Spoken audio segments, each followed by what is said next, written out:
Hi, my name is Julian Moraleda. I'm going to present to you and how to palpate the upper and lower muscles. First one is I'm going to present to you the anterior view of the body. First one is the occipitofrontalis. This is the frontal belly and the origin is epicranial aponeurosis and the insertion is underneath skin of forehead. This one. Go. And the second one is the sternocleidomastoid. The origin of sternocleidomastoid is the sternum and clavicle. And the insertion is mastoid process. This one. Third one, the third one is the trapezius. And the origin of trapezius is occipital bone spines of vertebrae. And the insertion is clavicle and scapula. The next one is deltoid. The origin of deltoid is trapezius, clavicle, acromion, spine of scapula. And the insertion is nasal bone. And the next one is pectoralis minor. Here. The origin of the pectoralis minor is anterior surface costal cartilages of ribs 3 to 5. And the insertion is medial border and coracoid process of scapula. And the next one is the pectoralis major. Here. The origin of pectoralis major is clavicle, sternum, cartilage of certain ribs 1 to 6 or 1 to 7. Spondylosis of external oblique muscle. And the insertion is greater tubercle of humerus. Next is the rectus abdominis. Here. And the origin of rectus abdominis is pubic symphysis and pubic crest. And the insertion is xiphoid process, costal cartilages of ribs 5 to 7. Next one is serratus anterior. The origin of this is fleshy slips from the outer surface of upper 8 or 9 ribs. And the insertion is costal aspect of medial margin of the scapula. Next one is biceps brachii. This consists of two heads and they both originate from the scapula. The short head originates from apex of the coracoid process of the scapula, and the long head is supraglenoid tubercle of the scapula. And the insertion of this is the radial tuberosity and fascia of forearm via bicipital aponeurosis. And the next one is brachialis muscle. The origin of this is anterior surface of the humerus, particularly the distal half of the bone. And the insertion is coronoid process and the tuberosity of the ulna. And the next one is external abdominal oblique muscle. The origin is external surfaces of the ribs. And the insertion is linea alba, pubic tubercle, anterior half of iliac crest. And the next one is brachioradialis. And the origin of this is lateral ridge of distal humerus, and the insertion is lateral surface of distal radius near the styloid process. And the next one is pronator teres. The origin of this is medial supracondylar ridge of the humerus, and the insertion is lateral surface of the radius. And this one is the flexor carpi radialis. And the origin of this is medial epicondyle of humerus. The insertion is basis of the metacarpal bones 2 to 3. And this one is pectineus. The origin is superior pubic radius, and the insertion is pectineal line of femur. And this one is adductor longus. The origin is tuberosity of ischium, and the insertion is linea aspera adductor tubercle of femur. And this one is sartorius. The origin is ACIS, anterior superior iliac spine. The insertion is proximal of tibia medial condyle. Longest muscle It is the longest muscle of the leg. And this one is tensor fascia latae. The origin is outer lip of the anterior iliac crest, anterior superior iliac spine. And the insertion is iliotibial tract. And this one is iliopsoas. The origin is iliac fossa and lumbar spine. The insertion is lesser trochanter of femur. One is gracilis muscle. Gracilis muscle. The origin is anterior body of pubis, inferior pubic ramus, ischial ramus, and the insertion is medial surface of proximal tibia. And this one is vastus medialis. The origin is medial side of femur, and the insertion is quadriceps tendon of patella. Tibial tuberosity. And this one is rectus femoris. The origin is anterior inferior iliac spine, and the insertion is tibial tuberosity. The next one is vastus lateralis. This one. The origin is greater trochanter, and the insertion is patella. Tibial tuberosity. And this one is fibularis longus.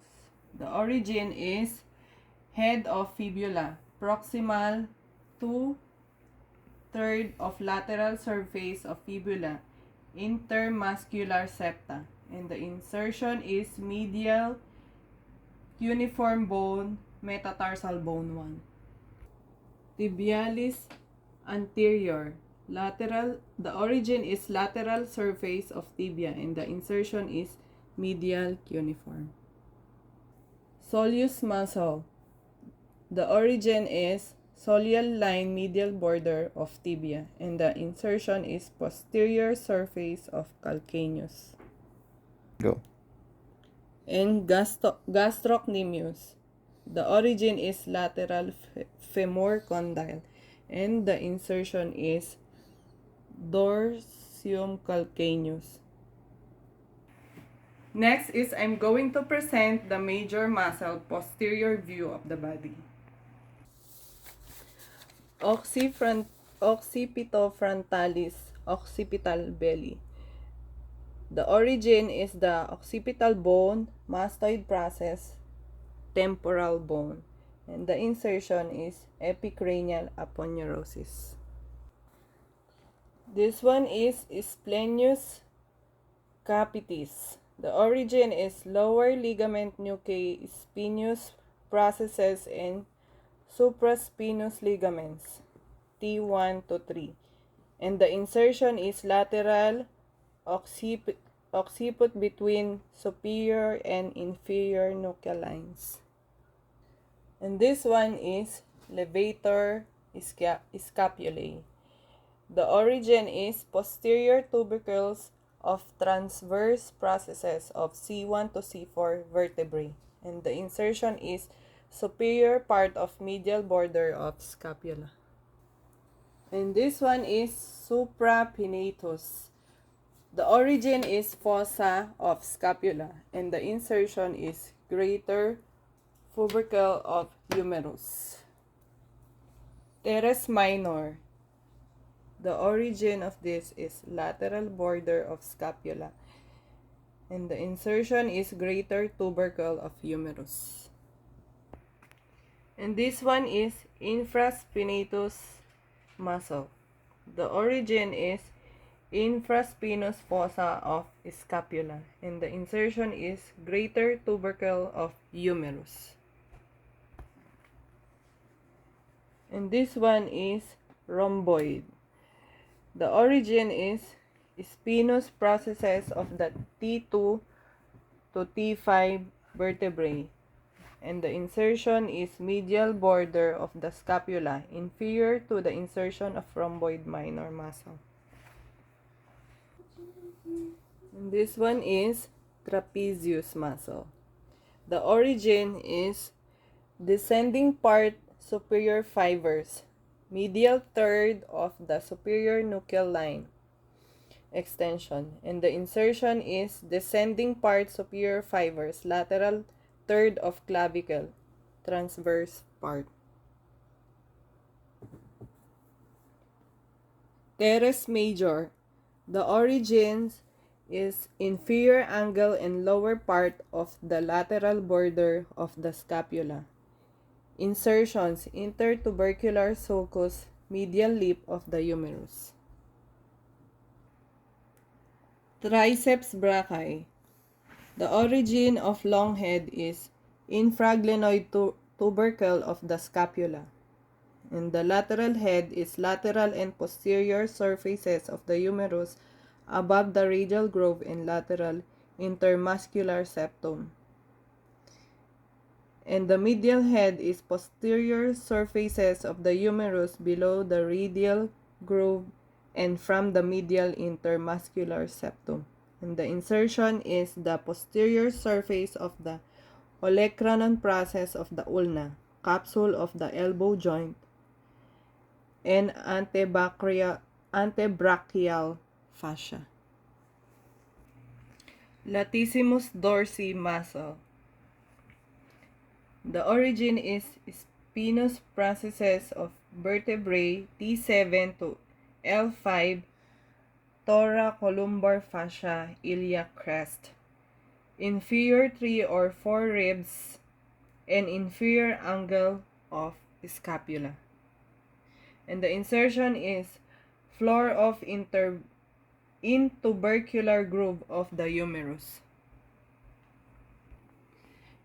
This one is extensor carpi radialis. The origin is lateral epicondyle of humerus and the posterior border of the ulna.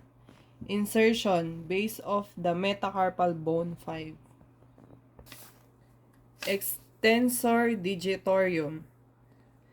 The origin is the lateral epicondyle of humerus or common extensor tendon, and the insertion is extensor expansions of digits 2 to 5.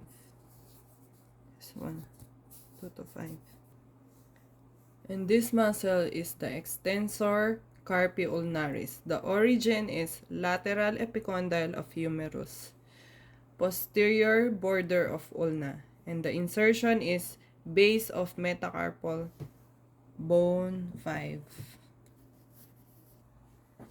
This muscle is the serratus posterior inferior. It originates on the supraspinal ligament and the spinous processes of the upper 2 to 3 lumbar vertebrae, L01 to L03, and the lower 2 thoracic vertebrae, T11 to T12. And it inserts on the lower borders of the ribs, 9 to 12. External oblique. The origin is external surfaces of the ribs, 5 to 12, and the insertion is linea alba pubic tubercle, anterior half of the iliac crest. And this muscle is glutes medius. This is a large fan-shaped muscle located in the posterior hip, extending from the ilium to the proximal femur. And the origin is gluteal surface of ilium between anterior and posterior gluteal lines. And the insertion is lateral aspect of greater trochanter of femur. Glutes maximus extends from the pelvis to gluteal tuberosity of femur. It originates from gluteal surface of ilium behind the posterior gluteal line. And the insertion is iliotibial tract, gluteal tuberosity of femur. And this muscle is glutes minimus. The origin is gluteal surface of ilium, and the insertion is the anterior aspect of the greater trochanter of femur. Okay. And this muscle is semimembranosus. Its origin is the ischial tuberosity on the inferior pelvis, and the insertion is the medial tibial condyle. And this muscle is biceps femoris. The origin is the long head, inferomedial impression of ischial tuberosity, sacrotuberous ligament, short head, linea aspera of femur, lateral lip, lateral supracondylar line of femur, and the insertion is lateral aspect of head of fibula. And this muscle is semitendinosus muscle. It originates in posteromedial impression of ischial tuberosity. It inserts in proximal end of tibia below medial condyle via pes anserinus. And this muscle is poraneus longus. The origin is head of fibula, upper 1/2 to 2/3 of lateral fibular shaft surface, also anterior and posterior intermuscular septa of leg. Insertion, plantar posterolateral aspect of medial cuneiform and lateral side of first metatarsal base. Tibialis posterior muscle. The origin is tibia and fibula, and the insertion is navicular and medial cuneiform bone. Gastrocnemius. Ano? Gastrocnemius muscle. The origin is proximal to articular surface of lateral condyle of femur and medial condyle of femur. The insertion is tendocalcaneus Achilles tendon into mid-posterior calcaneus. And just to add some information about the bones in the feet, and this is the calcaneus, and this is the talus, the T-shape, and the cuboid, and this is the cuneiforms and navicular. This is navicular. I just want to add up the bones in the head. We have frontal,